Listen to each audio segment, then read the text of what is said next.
So we're in destinations unknown here in the Midwest, but I'm here with Buddy Kavalier, and you're with the Open Station Mafia. I am, yeah, one of the original guys in the group, I guess I'd say. Yep. And you're a farmer, but you have a day job too. Yeah, so I work for John Deere Power Systems. I'm technically in a research strategist role, but I was moved over here about a year ago into additional responsibilities. So I'm in the ethanol awareness champion. I'm the guy that's taking around the 8R ethanol tractor.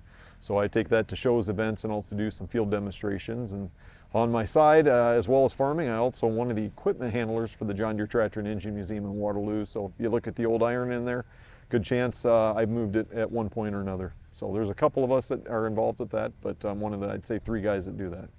And you kind of drive some of the engineering guys a little crazy with wanting to save experimental tractors and stuff, right? Absolutely. I've helped the company get a few tractors put in the archives.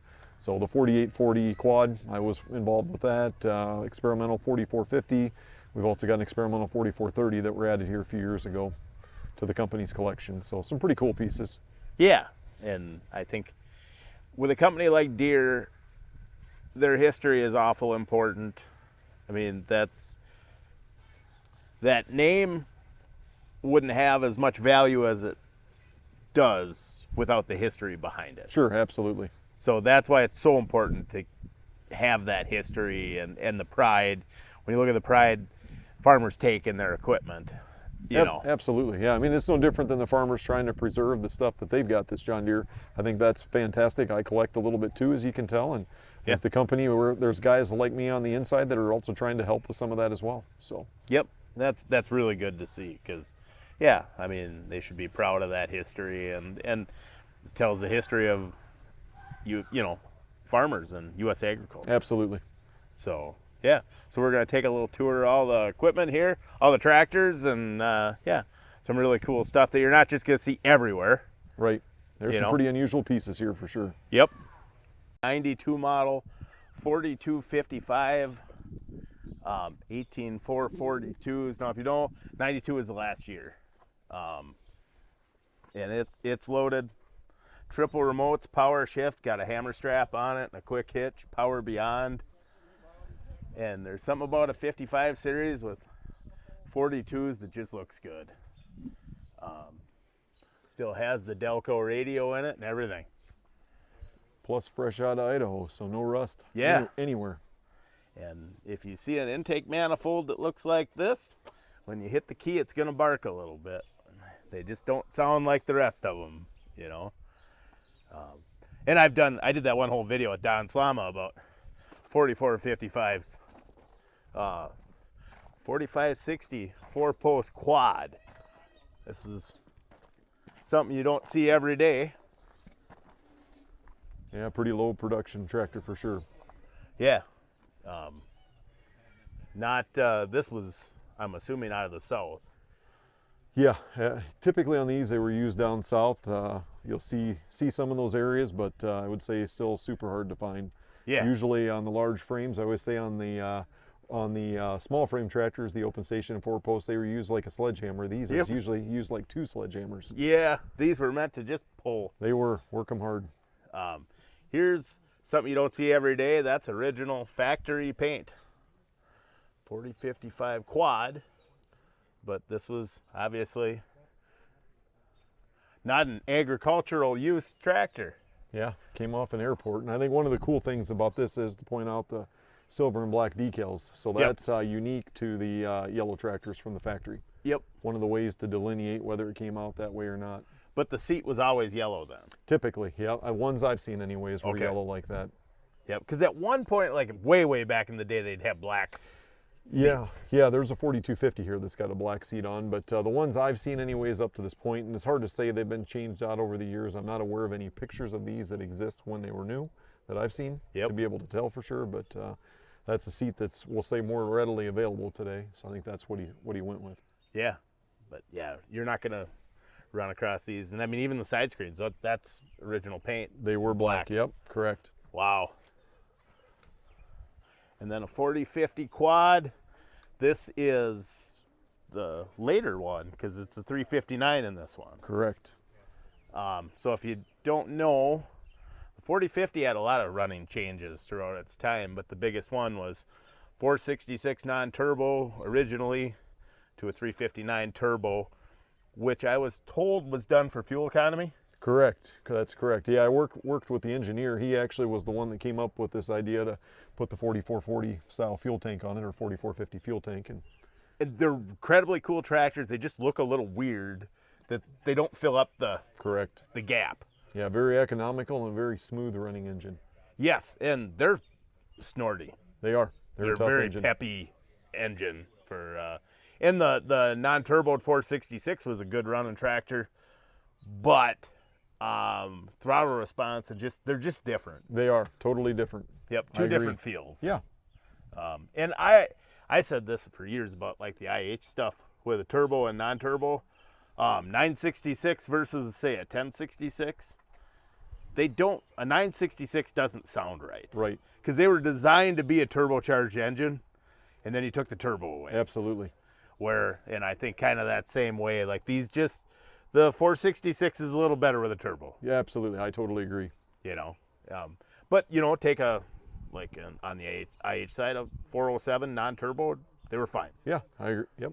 404 on a 4020 non-turbo, just fine. Absolutely. But yeah, so 7810 open station, which by then you had a 2-post ROPS would have been mandatory. Would have been mandatory, yeah. The last tractor built without a ROPS in Waterloo would have been 84. Yep. So they had to have some kind of ROPS protection, but this is not a 4-post even. It's actually a folding ROPS. It is. Yep, break in half. Yep, there in the top. Yeah, looks like out of California. This says mid-cal for the dealer. Yep. Looking at it earlier. Which cab wasn't as important to them guys out there. No, they weren't hauling a lot of. They weren't hauling gravity boxes in the fall at harvest time. No, a lot of times a lot of hired hands on them. And Yep. Another 4050, power shift this time. And again, 359. Yeah. And these step ups on this, it looks like 42s. Yeah, they are. Step up rims. Yeah. Another really neat tractor. So 4250, 4-post quad. Fairly late one. This is an 88. Yeah. Okay. Yeah, because I see it's got the shrouds and Nip and Denso pump on this one. Yeah. Pretty nice tractor. Yeah, probably. This has the light wheel castings. It does. Which, with it being a 4-post, a lot of times, they didn't buy the most option-rich tractor, right? Looking more for economical at this point. Because that would have been standard. I mean, yes. This was a deduct option. Correct. So standard actually would have been a sound guard, right? Correct. And then a 4-post would have been a deduct option. Yeah, I'd have to look, and I think it depends on the year of the price sheets. I've got a lot of that stuff for documentation. Yep. I think some of the earlier ones may have had the 4-post standard, and then you added the cab to it, so we'd have to go through the spec sheets on those. But correct. Yeah, but and then you see with the Vanguard here, if you didn't have the compressor on it, like this one doesn't have, then that's filled in, so a little different Vanguard on them. If you wreck one of these, they're probably not laying around everywhere. Actually, that part's obsolete. Yeah. So. And look, it's got the 55 series intake on it, but 50 series head. Correct. Yep, still a 466. Yeah, but I suppose they probably ran out of the cast ones and were switching to the aluminum. Yeah, and you'll see that even like the last built 4020 up at the museum has got 30 series parts on it. The axle housings, the PTO shaft, there's a number of different features on it. Yeah, and the pump mounting on a 4320 is unique too. That's really late. Correct. Yep. And they were kind of transitioning. So 4250 power shift. Correct. And really cool tractor here. Yeah, just built a couple years, 83 and 84. Yep. 16 938s. So small tires on this one for sure. You'll see some in here with a little larger tire after a minute, but. Yeah, probably somebody's planting tractor or spraying. Absolutely. I would assume. There's one of your black seats you were talking about, by the way, on there. Absolutely. Little different design, I think, on that one. Yeah. Yeah, that's probably not factory. I'd say not. Yeah. No, somebody's. Looks like they may have tried to cover a factory seat's what I'm thinking they did there. But yeah. Still a pretty cool tractor. Yeah, 16 938, so that's odd on a. And it's got the normal wheel castings. Yes. Yep. So kind of interesting. If you've never seen one of these, this is Deere's first 4-wheel drive. I mean, technically. Technically, it would be. Yeah. Yeah. Yep. When the 8010 was actually, I guess, but all the Yeah, 8010s were turned into 8020s. These were all worked up except for one. Is I believe Mr. Bruce Keller has Yep. the only 8010 in existence. Yep. But yeah, Detroit diesel power, air brakes. Pretty neat. Runs good. We were driving around earlier. Yeah. Yeah, your ears still echoing from it. Not too bad. Straight pipe on a Detroit. 4230, quad range, narrow front. About 3,000 original hours. I was over at the auction where this one sold, so it's a absolutely beautiful tractor. Yeah. And, One owner. Deere radio, fender mount radio. Was this? FM radio, which Really? you hardly can find an FM fender mount radio. I would, yeah. AM's bad enough. The enclosures are shallower on those, so you can't take a cab radio and put in that box. Really? You have to. The existing one has to be fixed. I actually got a guy I used to work with who was an electrician at John Deere, and he fixes those for us. So Wow. got a little connection on those. He repaired one I have. Neither the AM or FM worked, and he fixed it both. Wow. So don't throw your radio away if it's. I wonder what they did. Was it on a picker or? You know, I don't remember seeing any sort of a picker there at that auction, but it's hard to say what it did before we got to the auction. So it is Yeah. definitely a cool tractor, and it's factory original narrow front. Yeah, that is really cool. Yeah. Then we got a 4250. This power shift. It is a power shift. Yep. Yep. So we've got a couple of them here. You'll see it. Yeah. So a pretty low production tractor. Really beautifully restored. Yeah, Levi Shug does a phenomenal job. Yeah. He did a great job going through on the detail on it for sure. And then a 4240, early open station. So this is a 80 or older. Yeah, I would put it in that category. Yep. Quad range. Correct. Yeah, this would have what I'd call the 30 series carryover platform. Yep. So I wrote that article for Green Magazine that kind of broke some of this down when the Yep. transition took place to the late platform, but this would be the early version. Yeah. Neat tractor. Yeah. They've got a good look. Oh, they're gorgeous. This one is gorgeous. Yeah. The 40 series when they went to the tiger stripe decal, It really sets them off. it does. They yeah. You know, an original paint buffed out.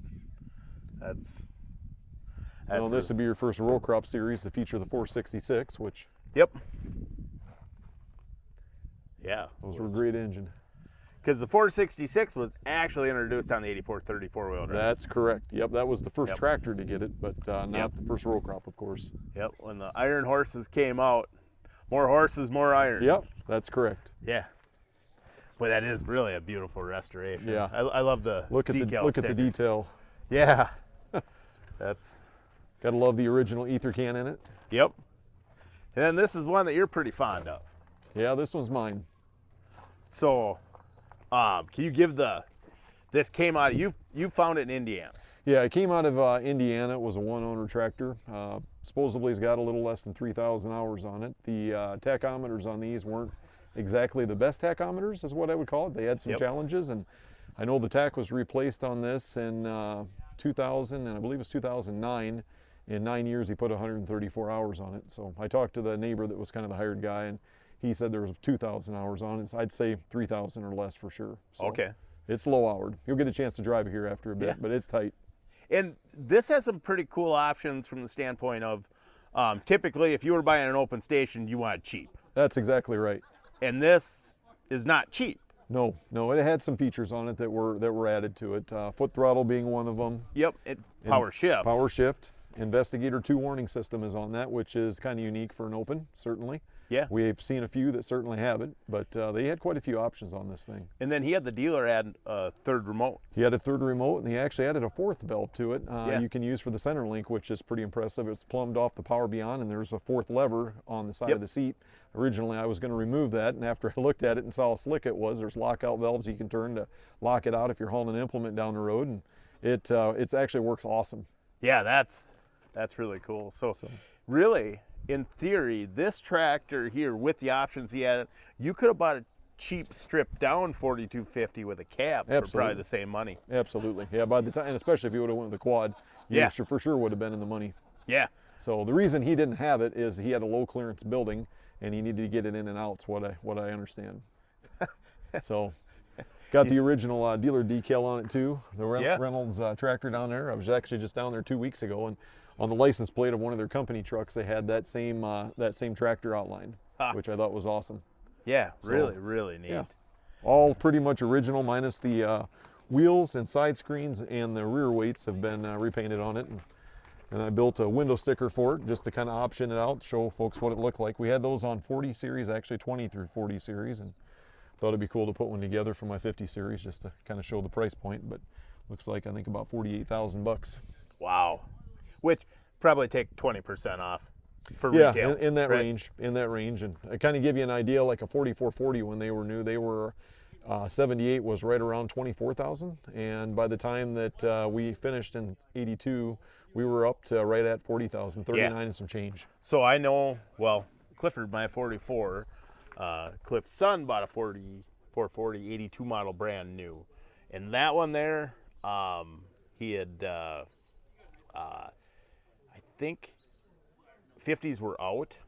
It was into 83, and this was a brand new one left over at a dealer, and I think it was a quad, and I believe he gave 28.5 for that truck. Okay, yeah. So, because they were, they wanted to move them. You bet, absolutely. Yeah, it's what's interesting about this one too. I have a 4240 that's the same config. That's the fifth of the last domestic 4240 built. That 4240 was actually sold out of the factory after this 4250 was sold. This was delivered first. Really? Yeah. Wow. So this is an 83. This is an 83. It's an early 83. This I think the delivery date on this, if I remember right, was March or April, and my 4240, the delivery date was June. So there was the invoice was there was an overlap in that they were run down the line at the same time. I think they would have completed, is what I believe happened, but they had carried some inventory over on 40 series, and some of that was getting consumed. They weren't all sold. They didn't always build to order. There was build to stock too. Because, correct me if I'm wrong, but I mean there is changes between the 50 series and the 40 series engine. They're fairly minor. They're minor. There are changes on them. But part of that, I'm assuming, was done somewhat for emissions. Not back then. There really wasn't much for emissions that we were required to meet at that point in time. So I thought maybe just, that was. Typically, they'll make some enhancements, and there are some differences. You're exactly right with the engine. Which, on the good side, you had crank-driven oil pump. That was a benefit. You bet. Versus the cam-driven, and then higher compression pistons really made them start good. Correct. Yep. Yeah, and the 50 series just are a little more throaty. When you start it, it's got more of a gallop to it. Yep. You'll hear that instantly on them. On the downside, though, the water pump. Correct. Yep. With the weep hole, you better keep it cleaned out. Yep. And checked. Yep. When I did the video on the 4250 when I first started using it this spring, I showed everybody, here's where your weep hole is, and went and got a piece of wire. And yeah, that was the first thing I did when I got her was check that out. It's good. Intercooler on it. And check out the fenders with the original John Deere mud flaps on them.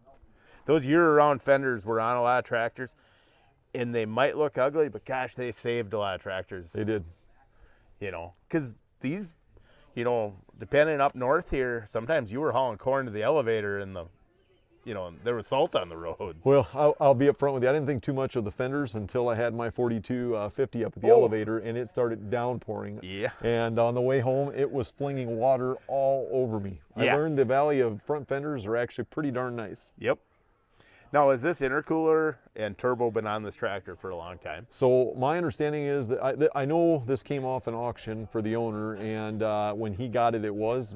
My understanding at the auction, what they said was it had been on there for a long time. It wasn't recently just added, and you'll note that it's weighted down pretty heavy in the back. So that was the other thing I noticed, is these are not 4240 wheel castings. Correct. That actually takes a special wedge on these. That's an 86 millimeter axle. Yeah. And you need a very, very expensive set of wedges to be able to put those heavy offset cast on here. I wonder if somebody tractor pulled this. Well, the tractor pullers absolutely love that style wedge. They use that typically. They'll put the 10-bolt dual on there, and they'll put just regular pressed wheels under. But she's also got weights on the inside, so it's... Yeah, she's done some... I bet it's been down the track. which, I mean, really cool tractor. It's a stud. Yeah, it really is. And power shift, which, you know what's funny, growing up around IH stuff, I was scared of power shifts because, you know, gosh, you can't. I mean, because torques go out. I mean, you change oil, you change the torque, right?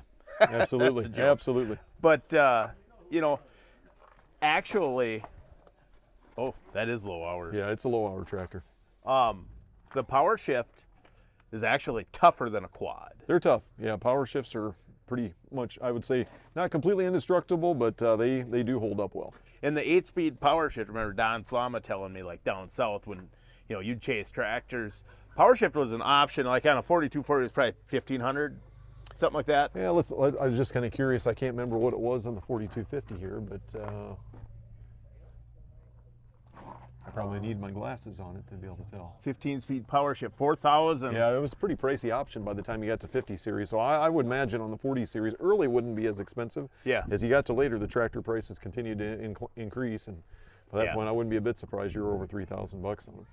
So you'd think down south they typically bought cheap tractors, but they would keep the power shift because they'd have less problems with the power shift because hired help, there's one lever. Absolutely. Now, one thing I'll point out though, typically on these open station tractors, I've done a lot of the research to figure where these are at. Like I said, I wrote the article for Green Magazine on the late platform. Most of these open stations are actually kind of in this Corn Belt Midwest section. Really? Yeah, it's the 4-posts that are down south. Okay. So they wanted a covering over them because it was too darn hot down there. However, I will say those 4-posts can be pretty darn hot with the wind tunneling through there. It isn't as cool as you'd think they would be with the roof on them. But typically this is more Midwest all the way over, I'd say over into the New York area. These tractors kind of hung more in this area. So. Well, and there were a lot of old school farmers that just didn't believe in cabs. Absolutely, absolutely. You know, when you think about this, so this, you know, if this is, we'll just say 1980. If you had a 65-year-old guy in 1980 buying a brand new tractor, he grew up behind horses. That's right. You know, there were guys that they didn't think you could plant corn with a cab because you couldn't hear the corn planter. Absolutely, absolutely. So, I mean, and now we've completely, we went from excellent visibility with, you know, open station planting corn to now you have no visibility in your cab because there's so many monitors blocking everything. Yeah. But we have autos here, right? Right. So we don't have to pay attention to where we're fine. going. You don't have to look at your marker, which, you know, it's funny. I wonder how many people see this and they just think it's a hood ornament. Yeah. It's like, it's not. It's got a purpose. Right. Like, and for those of you that don't know, your planter marker, those are those arms you'll see on some planters still. Not very many new ones anymore. Right. But that would make a line in the dirt, and then you'd line that up with that marker in the middle of the hood. Yeah, here would be your indicator, likely 78. Yep. Right? Yep. But that John Deere below it, 79. I think some of the early 79s were this way too. But yeah, and on a 4440, you can tell a 78 versus a 79 by the axle size. Correct. Well, you could get it both ways at the beginning. So there was an 86 millimeter axle 4440, and then there was 92. But later on, I'd say after the first year and a half, it was 92 all the way through. Yep. And I like the later emblem better than that one. I do like the later one. I agree with you. Yeah, I pay too much attention to my sales manuals and price pages. I've got a small fortune in my collection, so. And here's a really, really beautiful 4250 quad range 4-post. This is a later one too, isn't it? Super late. This is an 88. It's got the John Deere front axle underneath it. So that's one thing. Like we talked about running changes on the 4050. That was another change. Is Deere had ZF made their front axle. Yep. And then they went to making their own front axle, and I think the ZF is an okay axle. It is. This is a little heavier duty axle on the front of them. Typically, I'd say if you look at the 50 series, most people would prefer the Deere front axle underneath them. Although the ZF, to your point, it was still a good axle. Yep. And so when you look at this is, you could see the 55 series was coming. You look at the front axle, you look at that intake manifold there, and it's like, and the 50 series takes of the Gen 2 tractors, longest production run of all the Gen 2 tractors was 50 series. Sure. You know, and probably, you know, really the 4020, 64 to 72, but there should be an asterisk there because really the side console models should have been their own. That's right. They were a little different animal. Yeah. Yep, and they did that with the, the 2510. That was I don't understand that at all. So the 2510 was introduced when the 4020 was introduced, wasn't it?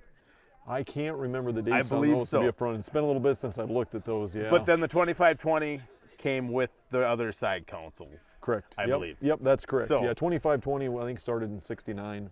Yep. Would have been yep, when those with came the, out. Yeah, and that's when they introduced the side console models and the 4520 and the 4000. So, and then late 4650, Lord, this is original. Yeah, so this is in 1988 with around 2,400 hours, 2,500 hours on this one. So Yeah. it's drop dead gorgeous. Yeah. I mean, Power shift. restored tractors are great and they're beautiful, but there's something about really original that you can't replicate, Right. And this was a tillage machine for somebody that didn't believe in front wheel assist. It looks like to Yeah. me a lot of weights. It wasn't set up for row crop. 500s on the inside and 500s on the outside. I think those are actually closer to 450 pounds on the Yeah. scale, but I think they called them 500 in the book. Yeah, she's something else. And then a really cool little 4040 quad range, just clean. And we showed one of these last week, but that one was a synchro, and this one's a quad range. 18438s on it, just a. Yeah, maybe one thing to point out on these, typically with this 30 series carryover platform, these tractors would have been built downtown. So when we get to the later platform on these, those would have been built at the Northeast site where we build tractors today. Oh, there was a. So that's one of the ways to typically tell. If it's got the late platform on it, we would call it a factory 4-post cutoff, but Yep. it was done at the factory. Those were built at the Northeast site. So they Really? mainly did that to, it was cost reduction to simplify the assembly on the Yep. floor, and that was more structural platform. They had problems with these cracking out the cross brace in the back, Oh. and so and typically with rice and cane tires it was more pronounced. So that was one of the mechanisms they used. They kind of got we'll say two updates basically, Yep. and then a cost reduction out of it in order to get things Yeah. done. So These are just a 4040. To me, I love the stance of a 4040 open Yeah. station because they're like a baby 4440 because they're just their proportions. They're like an 80% scale. it is. And just a really cool tractor. I've always had a soft spot for these. They are cool, yeah. And this is pretty low hour, 4,500 hours. Okay. On it, so Original paint. it is. Yep. Yeah. Cool dealer decal on it too. So Yeah, that is. That really is. So this is an 84 model. So this last year they made the open station, and this came up towards me, Westby, Wisconsin. And Don Slama, Hillsboro Equipment, said he sold one of these, and the guy specifically wanted an open station because he was going to back the tractor and spreader in the barn in the winter. okay, yeah. So that's why he didn't want ROPS or anything. Needed the clearance. That Yep. was the concept behind these, is Yep. low clearance. And power shift. And then here's the same thing, but with caster action MFWD. Power shift. So this, once again, mechanical front power shift. That was probably way more money. It was no longer a cheap tractor. Absolutely. By the time you added the mechanical Yeah. front to it, yeah. And this would have your ZF axle because Yep. of the time period. Yeah, if you're ever looking at these front axles and if you look at the Deere for the cover to the planetary gear set, there's way more bolts on the ZF. Yeah. There's And- bolts all the way around, but the other one's smooth. Yep, and those must be where your planetary gears Yep. sit right there. That gets expensive if you break them. Absolutely. Yeah. Yeah, so take care of them. Kind of They generally hold up pretty well, but at the same time, yeah. yeah. I got a funny story about that sometime. but a 2940 that had a problem. 4050 quad range. And this, somebody changed the front lights to the 55 series, which was really common. Yeah, absolutely. They had the Dress Up a Deere Friend program, I think, sold the kit. Yep. And quad range, just a cool tractor here. Another 4240 quad range. This is, now if you look, this is the later platform than the other ones. Correct. This actually has the same platform as 50 series. So the first year of these, they would have cut those off flat and capped them. Yep. And then they didn't have a plastic kick panel. That was 81. Yep. Some of the early or late 81s may have had the plastic, but most of the 82 that you're going to find are going to have these plastic kick panels, which you can't get anymore. Yep. So pretty cool. But then the back part of the ROPS on the 81s were also capped flat. Yep. But when you got to the 82s, they tapered them to match the contour of the platform, so they're cut at a taper. And or this, wedge. is this 16 938s on this one too? I would think those would have to be. They're narrow, super Yeah. narrow. Yeah. So this is actually the last 4240 quad built. It would be the third to the last 4240 factory open station built with the late Really? platform. So I've got the fifth to the last. This one is the third to the last. And behind this, mine is a quad. There's another quad between my tractor and Mike's here, and then behind that was two synchro. Okay. Yeah. Oh, that's a good look. So 4040 quad range, 4-post, hydraulic front. Right, that's super low production tractor too. So you'll find some 4-post 4040s, but not with the hydraulic front. Hydraulic front. That okay. really ups the ante on that significantly. So, I'm guessing 80, 81 maybe? You know, I don't remember what this is for the year on this one. It doesn't have a black fan shroud. Correct, it'd have to be a little earlier. But it does have the newer emblem. Yeah, it'd be 79 and newer, Yep. for sure. So 4055 with really tall front tires. 20 inches, yeah. Yeah. Power shift, which power shift I'm assuming with the 4-post is going to be less common. Yeah, 55 series, there was not a lot of 4-post built by that point in time, but I would say, yeah, there's probably going to be a little less power shift. You'll find more quads in them because they were going for cheap at that point, right? Yep. You wanted the simple tractor. Yeah. 60/30, I mean, what more do you say? They are known to be the monster. And this one would be a Wheatland one, right? Yes, correct, with the shields and everything on it. Yep. That's what I'd classify it as. Yep. Wide tires, dust shields. That's what they called them, right? Dust shields. Dust shields was a technical term. Yep. By the way, they made dust shields for 4-post tractors, which I've got a set of them at home. Really? But yeah, they came up about probably 5 or 6, maybe 7 inches.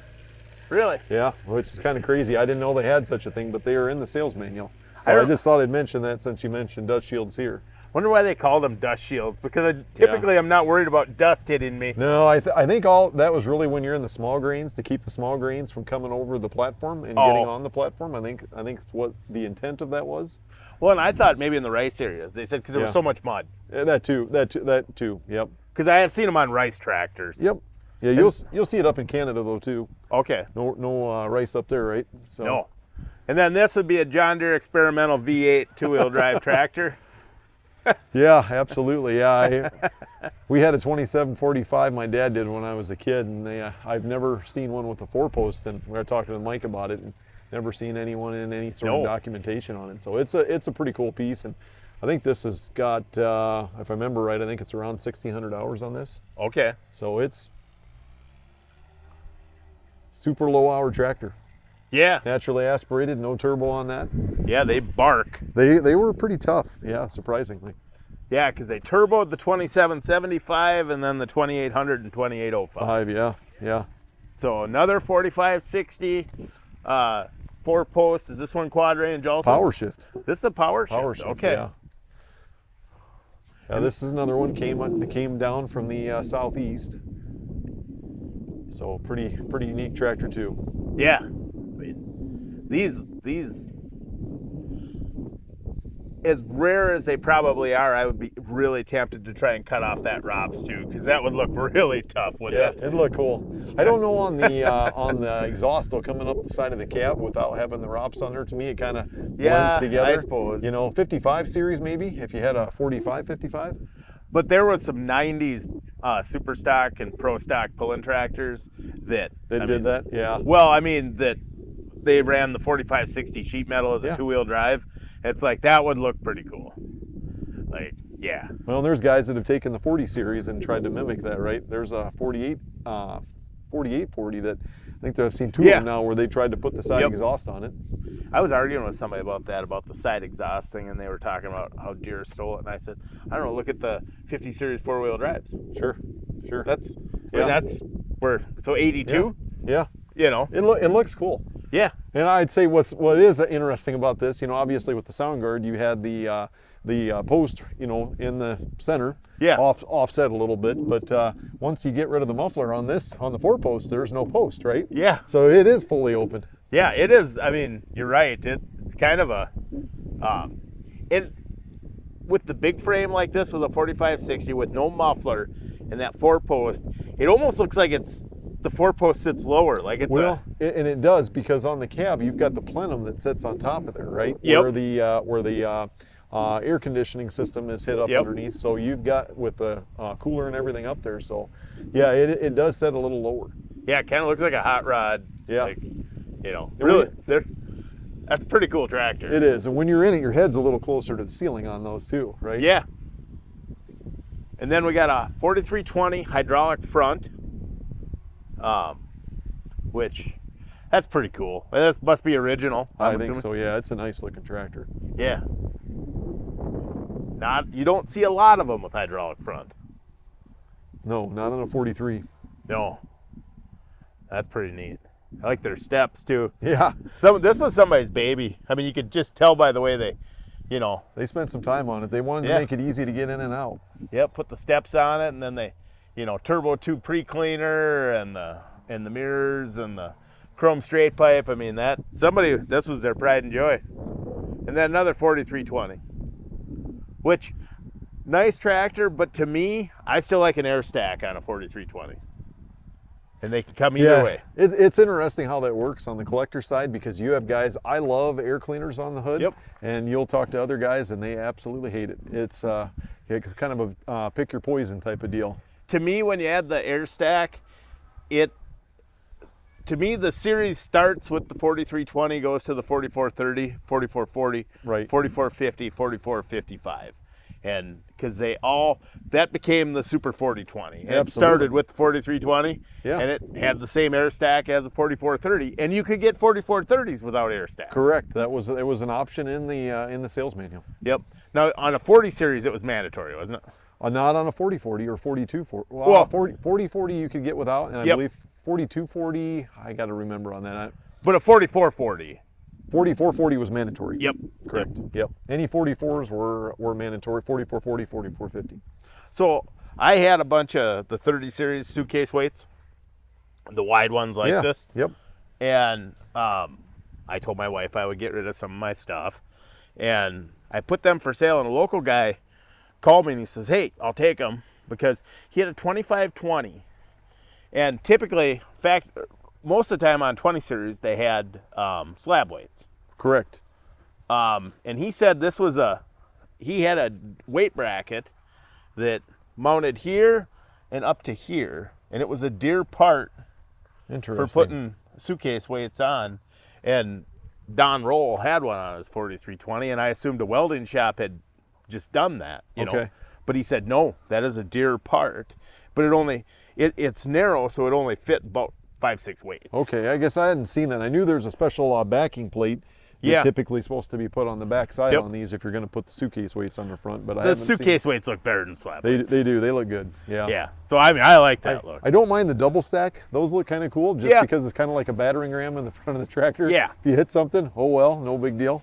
Well, it'll help save this and this, which, I mean, if anything, it's almost like they're magnetic to run into stuff. Oh yeah, absolutely. Like, it's not if you're going to hit, it's just when. Right. Yeah, you don't see a lot of those that don't have some body work done. Absolutely. There goes the minis. Yeah, how many 4450s you see that size? So, yeah. Well, thanks for showing me around. Absolutely. So